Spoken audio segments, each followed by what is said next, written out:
Cricket প্রেমী তবে শহীদ আফ্রিদি সম্পর্কে জানা না এমন মানুষ খুঁজে পাওয়া দুষ্কর। 22 গজের পিছে ব্যাট ও বল হাতে গড়েছেন বহু রেকর্ড।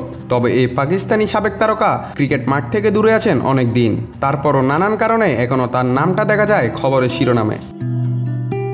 সম্প্রতি এই পাকিস্তানি তারকা আবারও খবরের শিরোনাম হয়েছেন গোপন প্রেম নিয়ে। বলিউডের একসময় তুমুল জনপ্রিয় অভিনেত্রী সোনালী বেন্দ্রের সাথে তার গোপন প্রেম নিয়ে নেট দুনিয়ায় উঠেছে তুমুল গুঞ্জন। এবার এই গুঞ্জনে মুখ খুললেন শহীদ আফ্রিদি নিজেই।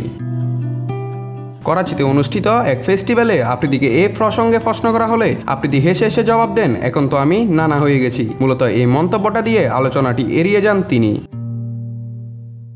খুবই ব্যক্তিগত এই প্রশ্নের উত্তরে 47 বছর বয়সী সাবেক এই অধিনায়ক আরও বলেন, যদিও আমি এখনও নিজেকে নানা হিসাবে মেনে নেইনি, আমি তখনই নানা হিসাবে বিবেচিত হব যখন আমার পঞ্চম কন্যার ঘরে সন্তান হবে। সম্প্রতি শহীদ আফ্রিদির বড় কন্যা একটি পুত্র সন্তানের জন্ম দেন। বর্তমান পাকিস্তান জাতীয় দলের অন্যতম সেরা পেসার শাহিন শাহ আফ্রিদি হল শহীদ আফ্রিদির জামাতা।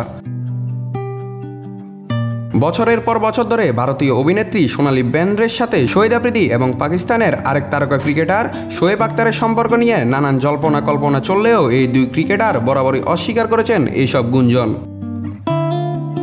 অন্যদিকে মরণঘাতী রোগ ক্যান্সার থেকে সুস্থ হয়ে 49 বছর বয়সী বলিউড অভিনেত্রী সোনালী বেন্দ্রে 2002 সালে চলচ্চিত্র পরিচালক গোল্ডি বেহলের সাথে বিবাহ বন্ধনে আবদ্ধ হন। সোনালী ও গোল্ডি সংসারে রয়েছে রণবীর নামে এক পুত্র সন্তানও।